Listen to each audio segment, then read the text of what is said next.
The Lightning Thief, Chapters 1 and 2. Chapter 1. I accidentally vaporize my pre-algebra teacher. Look, I didn't want to be a half-blood. If you're reading this because you think you might be one, my advice is close this book right now. Believe whatever lie your mom or dad told you about your birth and try to lead a normal life. Being a half-blood is dangerous. It's scary. Most of the time, it gets you killed in painful, nasty ways. If you're a normal kid reading this because you think it's fiction, great, read on. I envy you for being able to believe that none of this ever happened. But if you recognize yourself in these pages, if you feel something stirring inside, stop reading immediately. You might be one of us. And once you know that, it's only a matter of time before they sense it too. And they'll come for you. Don't say I didn't warn you. Please stop here and answer question 1. My name is Percy Jackson. I'm 12 years old. Until a few months ago, I was a boarding student at Yancey Academy, a private school for troubled kids in upstate New York. Am I a troubled kid? Yeah, you could say that. I could start at any point in my short, miserable life to prove it, but things really started going bad last May, when our 6th grade class took a field trip to Manhattan. 28 mental case kids and 2 teachers on a yellow school bus heading to the Metropolitan Museum of Art to look at ancient Greek and Roman stuff. I know, it sounds like torture. Most Yancey field trips were. But Mr. Brunner, our Latin teacher, was leading this trip, so I had hopes. Mr. Brunner was this middle-aged guy in a motorized wheelchair. He had thinning hair and a scruffy beard and a frayed tweed jacket which always smelled like coffee. You wouldn't think he'd be cool, but he told stories and jokes and let us play games in class. He also had this awesome collection of Roman armor and weapons, so he was the only teacher whose class didn't put me to sleep. I hoped the trip would be okay. At least I hoped that for once I wouldn't get in trouble. Boy, was I wrong. See, bad things happened to me on field trips, like at my 5th grade school. When we went to the Saratoga battlefield, I had this accident with a Revolutionary War cannon. I wasn't aiming for the school bus, but of course, I got expelled anyway. And before that, at my 4th grade school, when we took a behind-the-scenes tour of the Marine World Shark Pool, I sort of hit the wrong lever on the catwalk and our class took an unplanned swim. And the time before that, well, you get the idea. This trip, I was determined to be good. Please stop here and answer question 2.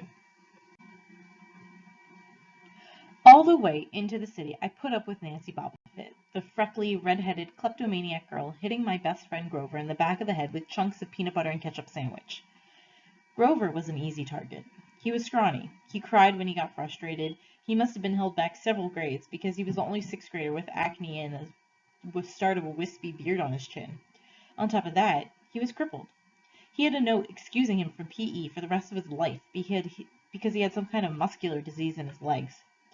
He walked funny, like every step hurt him, but don't let that fool you. You should have seen him run when it was enchilada day in the cafeteria.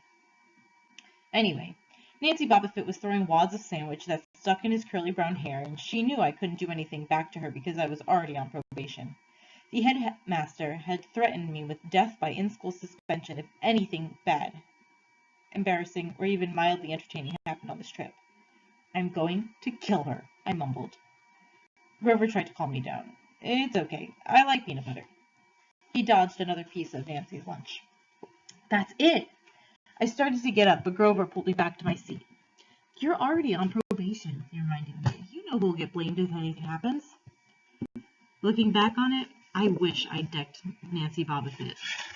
Right then and there. In-school suspension would have been nothing compared to the mess I was about to get myself into. Mr. Brunner led the museum tour.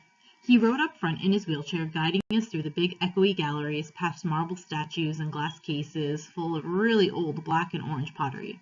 It blew my mind that this stuff had survived for 2,000, 3,000 years. He gathered us around a 13-foot-tall stone column with a big sphinx at the top and started telling us about how it was a grave marker, a stele, for a girl about our age. He told us about the carvings on the side. I was trying to listen to what he had to say because it was kind of interesting, but everybody around me was talking, and every time I told him to shut up, the other teacher chaperone, Mrs. Dodds, would give me the evil eye. Mrs. Dodds was this little math teacher from Georgia who always wore a black leather jacket, even though she was 50 years old. She looked mean enough to ride a Harley right into your locker. She had come to Yancey Academy throughout the year when our last math teacher had a nervous breakdown. From her first day, Mrs. Dodds loved Nancy Bobbitt and figured I was devil spawn. She would point her crooked finger at me and say, "Now, honey," real sweet, and I knew I was going to get after-school detention for a month. One time, she'd made me erase answers out of old math workbooks until midnight. I told Grover I didn't think Mrs. Dodds was human. He looked at me, real serious, and said, "You're absolutely right." Mrs. Brunner kept talking about Greek funeral art. Finally, Nancy Bobbitt snickered something about the naked guy in the stele, and I turned around and said, "Will you shut up?" It came out louder than I meant to. The whole group laughed.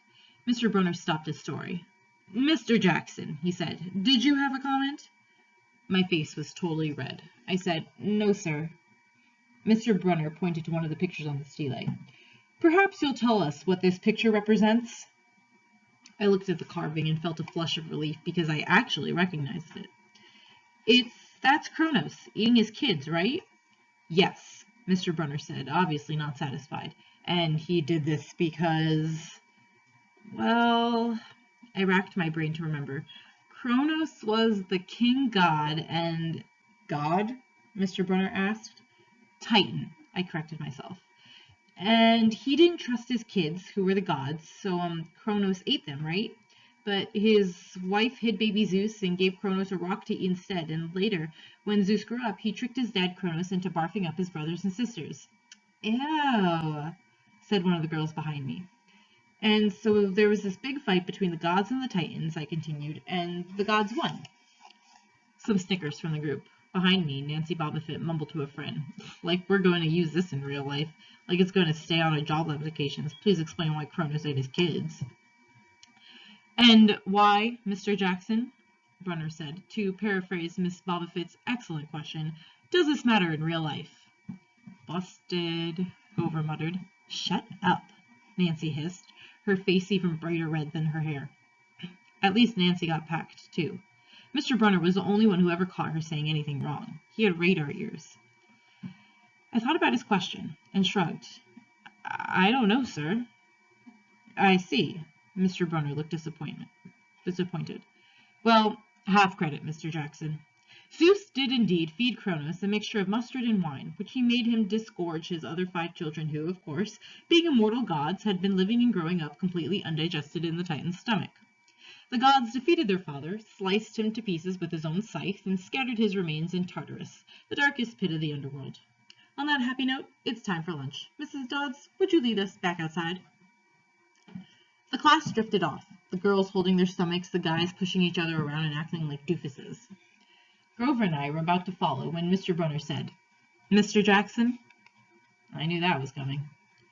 I told Grover to keep going. Then I turned toward Mr. Brunner. "Sir?" Mr. Brunner had this look that wouldn't let you go, intense brown eyes that could have been 1,000 years old and had seen everything. "You must learn the answer to my question," Mr. Brunner told me. "About the Titans?" "About real life, and how your studies apply to it." "Oh. What you learn from me," he said, "is vitally important. I expect you to treat it as such. I will accept only the best from you, Percy Jackson." Please stop here and answer question 3. I wanted to get angry. This guy pushed me so hard. I mean, sure, it was cool on tournament days when he dressed up in a suit of Roman armor and shouted, "What ho!" and challenged us, sword point against chalk, to run to the board and name every Greek and Roman person who ever lived, their mother, and what god they worshipped. But Mr. Brunner expected me to be as good as everybody else, despite the fact that I have dyslexia and attention deficit disorder, and I've never made above a C- in my life. No, he didn't expect me to be as good. He expected me to be better. And I just couldn't learn all those names and facts, much less spell them correctly. I mumbled something about trying harder while Mr. Brunner took one long, sad look at the stele like he'd been at this girl's funeral. He told me to go outside and eat my lunch. The class gathered on the front steps of the museum where we could watch the foot traffic along Fifth Avenue. Overhead, a huge huge storm was brewing, with clouds blacker than I'd ever seen over the city. I figured maybe it was global warming or something, because the weather all across New York State had been weird since Christmas. We'd have massive snowstorms, flooding, wildfires from lightning strikes. I wouldn't have been surprised if this was a hurricane blowing in. Nobody else seemed to notice. Some of the guys were pelting pigeons with Lunchables crackers. Nancy Bobbitt was trying to pickpocket something out of a lady's purse, and of course Mrs. Dodds wasn't seeing a thing. Grover and I sat on the edge of the fountain away from the others. We thought that maybe if we did that, everybody wouldn't know we were from that school, the school for loser freaks who couldn't make it anywhere else. Detention? Grover asked. Nah, I said, not from Brunner. I just wish he'd lay off me sometimes. I mean, I'm not a genius. Grover didn't say anything for a while. Then, when I thought he was going to give me some deep, philosophical comment to make me feel better, he said, "Can I have your apple?" I didn't have much of an appetite, so I let him take it. I watched this stream of cabs going down Fifth Avenue and thought about my mom's apartment, only a little ways uptown from where we sat. I hadn't seen her since Christmas. I wanted so bad to jump in a taxi and head home. She'd hug me and be glad to see me, but she'd be disappointed too. She'd send me right back to Yancey, remind me that I had to try harder, even if this was my 6th school in 6 years, and I was probably going to get kicked out again. I wouldn't be able to stand that sad look she'd give me. Mr. Brunner parked his wheelchair at the base of the handicap ramp. He ate celery while he read a paperback novel. A red umbrella stuck up from the back of his chair, making it look like a motorized cafe table. I was about to unwrap my sandwich when Nancy Bobbitt appeared in front of me with her ugly friends. I guess she'd gotten tired of stealing from the tourists and dumped her half-eaten lunch in Grover's lap. Oops. She grinned at me with her crooked teeth. Her freckles were orange as if somebody had spray-painted her face with liquid Cheetos. I tried to stay cool. The school counselor had told me 1,000,000 times, "Count to 10, get control of your temper." But I was so mad, my mind went blank. A wave roared in my ears. I don't remember touching her, but the next thing I knew, Nancy was sitting on her butt in the fountain screaming, "Percy pushed me!" Mrs. Dodds materialized next to us. Some of the kids were whispering, "Did you see? The water. It grabbed her." I didn't know what they were talking about. All I knew was that I was in trouble again. As soon as Mrs. Dodds was sure poor little Nancy was okay, promising to get her a new shirt at the museum gift shop, etc., etc., Mrs. Dodds turned on me. There was a triumphant fire in her eyes, as if I'd done something she'd been waiting for all semester. "Now, honey." I know, I grumbled, in month erasing workbooks. That wasn't the right thing to say. "Come with me," Mrs. Dodds said. "Wait," Grover yelped. "It was me. I pushed her." I stared at him, stunned. I couldn't believe he was trying to cover for me. Mrs. Dodds scared Grover to death. She glared at him so hard his whiskery chin trembled. "I don't think so, Mr. Underwood," she said. "But you will stay here." Grover looked at me desperately. "It's okay, man," I told him. "Thanks for trying." Please stop here and answer question 4. "Honey," Mrs. Dodds barked at me. "Now." Nancy Bobbitt smirked. I gave her my deluxe "I'll kill you later" stare. Then I turned to face Mrs. Dodds, but she wasn't there. She was standing at the museum entrance, way at the top of the steps, gesturing impatiently at me to come on. How'd she get there so fast? I have moments like that a lot, when my brain falls asleep or something, and the next thing I know I've missed something, as if a puzzle piece fell out of the universe and left me staring at a blank place behind it. The school counselor told me this was part of the ADHD, my brain misinterpreting things. I wasn't so sure. I went after Mrs. Dodds. Halfway up the steps, I glanced back at Grover. He was looking pale, cutting his eyes between me and Mr. Brunner like he wanted Mr. Brunner to notice what was going on, but Mr. Brunner was absorbed in his novel. I looked back up. Mrs. Dodds had disappeared again. She was now inside the building, at the end of the entrance hall. Okay, I thought, she's going to make me buy a new shirt for Nancy at the gift shop, but apparently that wasn't the plan. I followed her deeper into the museum. When I finally caught up to her, we were back in the Greek and Roman section. Except for us, the gallery was empty. Mrs. Dodds stood with her arms crossed in front of a big marble frieze of the Greek gods. She was making this weird noise in her throat, like growling. Even without the noise, I would have been nervous. It's weird being alone with a teacher, especially Mrs. Dodds. Something about the way she looked at the phrase, as if she wanted to pulverize it. "You've been giving us problems, honey," she said. I did the safe thing. I said, "Yes, ma'am." She tugged on the cuffs of her leather jacket. "Did you really think you would get away with it?" The look in her eyes was beyond mad. It was evil. "She's a teacher," I thought nervously. "It's not like she's going to hurt me." I said, I'll try harder, ma'am." Thunder shook the building. "We are not fools, Percy Jackson," Mrs. Dodds said. "It was only a matter of time before we found you out. Confess, and you will suffer less pain." I didn't know what she was talking about. All I could think of was that the teachers must have found the illegal stash of candy I'd been selling out of my dorm room. Or maybe they realized I got my essay on Tom Sawyer from the internet without ever reading the book, and now they were going to take away my grade. Or worse, they were going to make me read the book. "Well?" she demanded. "Ma'am, I don't—" "Your time is up," she hissed. Then the weirdest thing happened. Her eyes began to glow like barbecue coals. Her fingers stretched, turning into talons. Her jacket melted into leathery, large wings. She wasn't human. She was a shriveled hag with bat wings and claws and a mouth full of yellow fangs, and she was about to slice me to ribbons. Then things got even stranger. Mr. Brunner, who'd been out front in the museum a minute before, wheeled his chair into the doorway of the gallery, holding a pen in his hand. "What ho, Percy!" he shouted, and tossed the pen through the air. Mrs. Dodds lunged at me. With a yelp, I dodged and felt talons slash the air next to my ear. I snatched the ballpoint pen out of the air, but when it hit my hand, it wasn't a pen anymore. It was a sword. Mr. Brunner's bronze sword, which he always used on tournament day. Mrs. Dodds spun toward me with a murderous look in her eyes. My knees were jelly. My hands were shaking so bad I almost dropped the sword. She snarled, "Die, honey!" and she flew straight at me.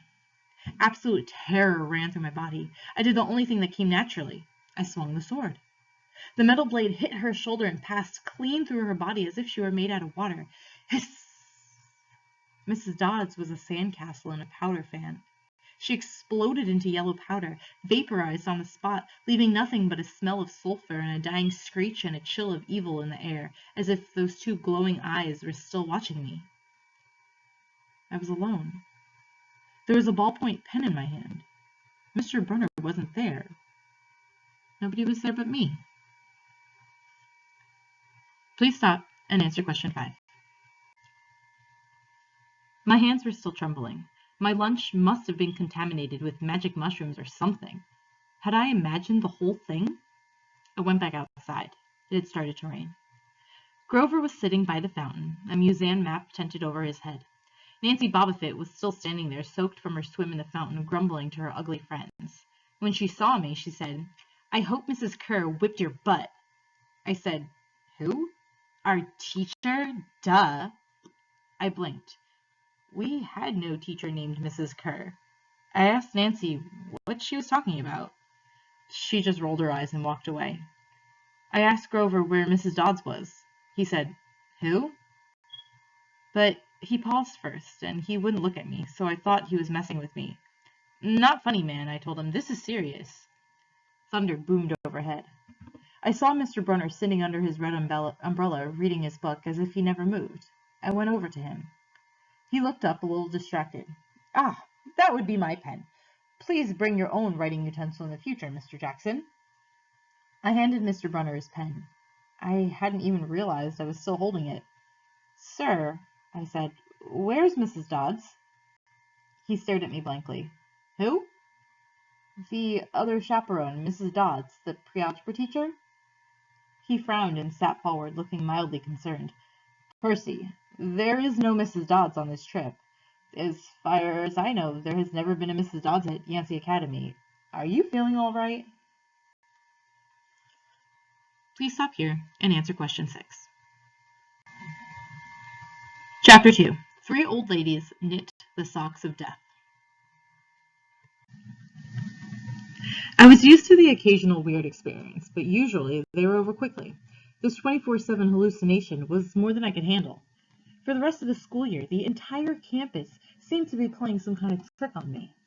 The students acted as if they were completely and totally convinced that Mrs. Kerr, a perky blonde woman who had never seen in my life until she got on our bus at the end of the field trip, had been our pre-algebra teacher since Christmas.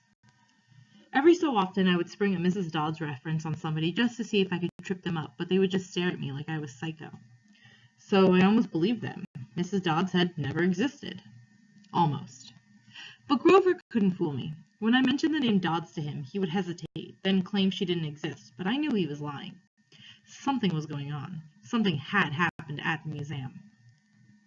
I didn't have much time to think about it during the day, but at night, visions of Mrs. Dodds with talons and leathery wings would wake me up in a cold sweat. The freak weather continued, which didn't help my mood.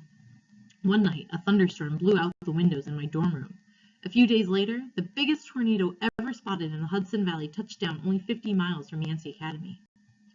One of the current events we studied in social studies class was the unusual number of small planes that had gone down in sudden squalls in the Atlantic that year. I started feeling cranky and irritable most of the time. My grades slipped from D's to F's. I got into more fights with Nancy Bobbitt and her friends. I was sent out into the hallway almost every class. Finally, when our English teacher, Mrs. Nicol, asked me for the millionth time why I was too lazy to study for spelling tests, I snapped. I called him an old sot. I wasn't even sure what it meant, but it sounded good. The headmaster sent my mom a letter the following week making it official. I would not be invited back next year to Yancey Academy. Fine, I told myself, just fine. I was homesick. I wanted to be with my mom in our little apartment on the Upper East Side, even if I had to go to public school and put up with my obnoxious stepfather and his stupid poker parties. And yet, there were things I'd miss at Yancey. The view of the woods out of my dorm room, the Hudson River in the distance, the smell of pine trees. I'd miss Grover, who'd been a good friend even if he was a little strange. I worried how he'd survive without me next year. I missed Latin class, too. Mr. Brunner's crazy tournament days and his faith that I could do well. As exam week got closer, Latin was the only test I studied for. I hadn't forgotten what Mr. Brunner had told me about this subject being life and death for me. I wasn't sure why, but I started to believe him. The evening before my final, I got so frustrated I threw the Cambridge Guide to Greek mythology across my dorm room. Words had started swimming off the page, circling my head, the letters doing 180s as if they were riding skateboards. There was no way I was going to remember the difference between Chiron and Charon, or Polydectes and Polydeuces, and conjugating those Latin verbs. Forget it. I paced my room, feeling like ants were crawling around inside my shirt. I remembered Mr. Brunner's serious expression, his 1,000-year-old eyes. I will accept only the best from you, Percy Jackson. I took a deep breath. I picked up the mythology book. I'd never asked a teacher for help before. Maybe if I talked to Mr. Brunner, he could give me some pointers. At least I could apologize for the big fat F I was about to score on his exam. I didn't want to leave Yancey Academy with him thinking I hadn't tried. Please stop here and answer question 7. I walked downstairs to the faculty offices. Most of them were dark and empty, but Mr. Brunner's door was ajar, light from his window stretching across the hallway floor. I was 3 steps from the door handle when I heard voices inside the office. Mr. Brunner asked a question. A voice that was definitely Grover's said, "Worried about Percy, sir?" I froze. I'm not usually an eavesdropper, but I dare you to try not listening if you hear your best friend talking about you to an adult. I inched closer. "Alone this summer," Grover was saying. "I mean, a kindly one in the school? Now that we know for sure, and they know too." "We would only make matters worse by rushing him," Mr. Brunner said. "We need the boy to mature more." "But he may not have the time. The summer solstice deadline will have to be resolved without him, Grover. Let him enjoy his ignorance while he can." "Sir, he saw her." "His imagination," Mr. Brunner insisted.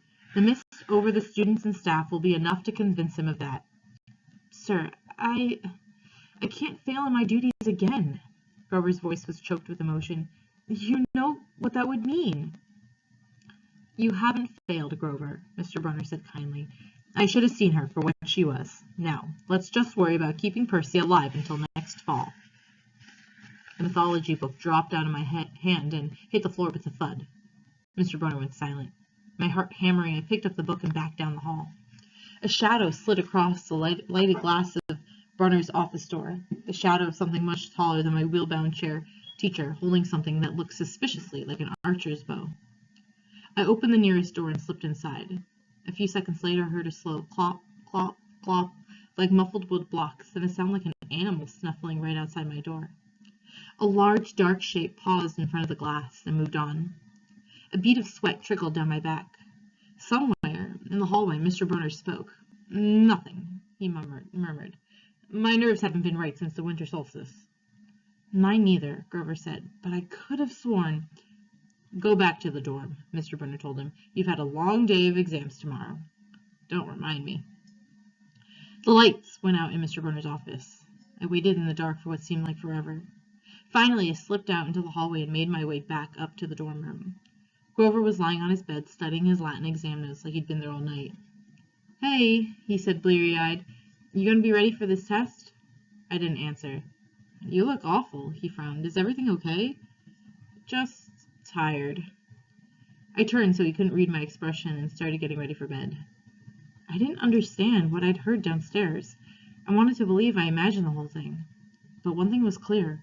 Grover and Mr. Brunner were talking about me behind my back. They thought I was in some kind of danger. The next afternoon, I was leaving the 3-hour Latin exam, my eyes swimming with all the Greek and Roman names I'd misspelled. Mr. Brunner called me back inside. For a moment, I was worried he found out about my eavesdropping the night before, but that didn't seem to be the problem. "Percy," he said, "don't be discouraged about leaving Yancey. It's for the best." His tone was kind, but his words still embarrassed me. Even though he was speaking quietly, the other kids finishing the test could hear. Nancy Bobbitt smirked at me and made sarcastic little kissing motion with her lips. I mumbled, "Okay, sir." Mr. Brunner wheeled his chair back and forth like he wasn't sure what to say. "This isn't the right place for you. It was only a matter of time." My eyes stung. Here was my favorite teacher in front of the class telling me I couldn't handle it? After saying he believed in me all year, now he was telling me I was destined to get kicked out? "Right," I said, trembling. No, Mr. Brunner said. Confound it all. What I'm trying to say, you're not normal, Percy. That's nothing to be—" "Thanks," I blurted. "Thanks a lot, sir, for reminding me." "Percy!" But I was already gone. Please stop here and answer question 8. On the last day of the term, I shoved my clothes into my suitcase. The other guys were joking around, talking about their vacation plans. One of them was going on a hiking trip to Switzerland. Another was cruising the Caribbean for a month. They were juvenile delinquents like me, but they were rich juvenile delinquents. Their daddies were executives or ambassadors or celebrities. I was a nobody, from a family of nobodies. They asked me what I'd be doing this summer, and I told them I was going back to the city. What I didn't tell them was that I had to get a summer job walking dogs or selling magazine subscriptions and spend my free time worrying about where I'd go to school in the fall.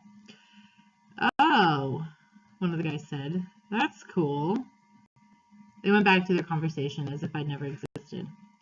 The only person I dreaded saying goodbye to was Grover, but as it turned out, I didn't have to. He'd booked a ticket to Manhattan on the same Greyhound I had, so there we were, together again, heading into the city. During the whole bus ride, Grover kept glancing nervously down the aisle, watching the other passengers. It occurred to me that he'd always acted nervous and fidgety when we left Yancey, as if he expected something bad to happen. Before, I'd always assumed he was worried about getting teased, but there was nobody to tease him on the Greyhound. Finally, I couldn't stand it anymore. I said, "Looking for kindly ones?" Grover nearly jumped out of his seat. What do you mean?" I confessed about eavesdropping on him and Mr. Brunner the night before the exam. Grover's eye twitched. How much did you hear?" "Oh, not much. What's the summer solstice deadline?"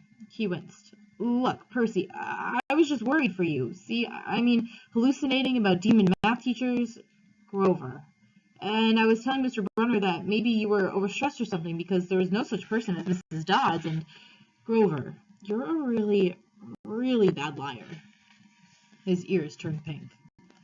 From his shirt pocket, he fished out a grubby business card. "Just take this, okay? In case you need me this summer." The card was in fancy script, which was murder on my dyslexic eyes, but I finally made out something like Grover Underwood, keeper, Half-Blood Hill, Long Island, New York. 800-009-0009. What's Half-Blood? Don't say it aloud, he yelped. That's my, summer address. My heart sank. Grover had a summer home. I never considered that his family might be as rich as the others at Yancey. Okay, I said glumly. So, if I wanted to come visit your mansion? He nodded. Or if you need me. Why would I need you? It came out harsher than I meant to. Grover blushed right down to his Adam's apple. Look, Percy, the truth is, I kind of have to protect you. I stared at him. All year long, I'd gotten into fights, keeping bullies away from him. I'd lost sleep, worrying that he'd get beaten up next year without me, and here he was acting like he was the one defending me. Grover, I said, what exactly are you protecting me from? Please stop here and answer question 9. There was a huge grinding noise under our feet. Black smoke poured from the dashboard and the whole bus filled with a smell like rotten eggs. The driver cursed and limped the Greyhound over to the side of the highway. After a few minutes clanging around in the engine compartment, the driver announced that we'd all have to get off. Grover and I filed outside with everybody else. We were on a stretch of country road, no place you'd notice if you didn't break down there. On our side of the highway was nothing but maple trees and litter from passing cars. On the other side, across 4 lanes of asphalt shimmering with afternoon heat, was an old-fashioned fruit stand. The stuff on sale looked really good. Heaping boxes of blood-red cherries and apples, walnuts and apricots, jugs of cider, and a clawfoot tub full of ice. There was no customers, just 3 old ladies sitting in rocking chairs in the shade of a maple tree knitting the biggest pair of socks I'd ever seen. I mean, these socks were the size of sweaters, but they were clearly socks. The lady on the right knitted one of them, the lady on the left knitted the other, and the lady in the middle held an enormous basket of electric blue yarn. All 3 women looked ancient, with pale faces wrinkled like leather fruit, silver hair tied back in white bandanas, bony arms sticking out of bleached cotton dresses. The weirdest thing was, they seemed to be looking right at me. I looked over at Grover to say something about this and saw that the blood had drained from his face. His nose was twitching. Grover? I said, hey, man. Tell me they're not looking at you. They are, aren't they? Yeah, weird, huh? You think those socks would fit me? Not funny, Percy. Not funny at all. The old lady in the middle took out a huge pair of scissors, gold and silver, long-bladed like shears. I heard Grover catch his breath. We're getting on that bus, he told me. Come on. What? I said, it's 1,000 degrees in there. Come on. He pried open the door and climbed inside, but I stayed back. Across the road, the old ladies were still watching me. The middle one cut the yarn, and I swear I could hear that snip across 4 lanes of traffic. Her 2 friends balled up the electric blue socks, leaving me wondering who they could possibly be for, Sasquatch or Godzilla. At the rear of the bus, the driver wrenched a big chunk of smoking metal out of the engine compartment. The bus shuddered and the engine roared back to life. The passengers cheered. Darn right, yelled the driver. He slapped the bus with his hat. Everybody back on board. Once we were going, I started feeling feverish, as if I'd caught the flu. Grover didn't look much better. He was shivering and his teeth were chattering. Grover? Yeah? What are you not telling me? He dabbed his forehead with his shirt sleeve.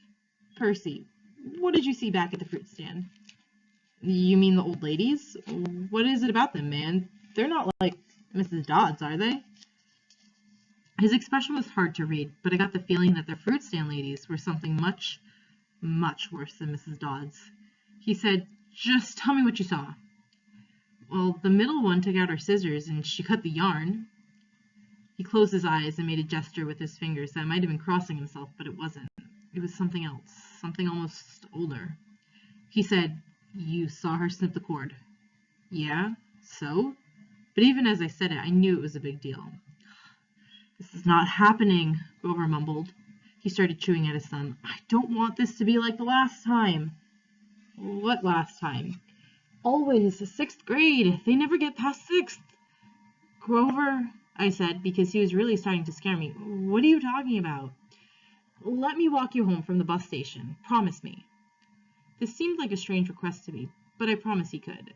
Is this like a superstition or something? I asked. No answer. Grover, that snipping of the yarn. Does that mean somebody's gonna die? He looked at me mournfully, like he was already picking the kind of flowers I'd like best on my coffin. Please stop here and answer question 10.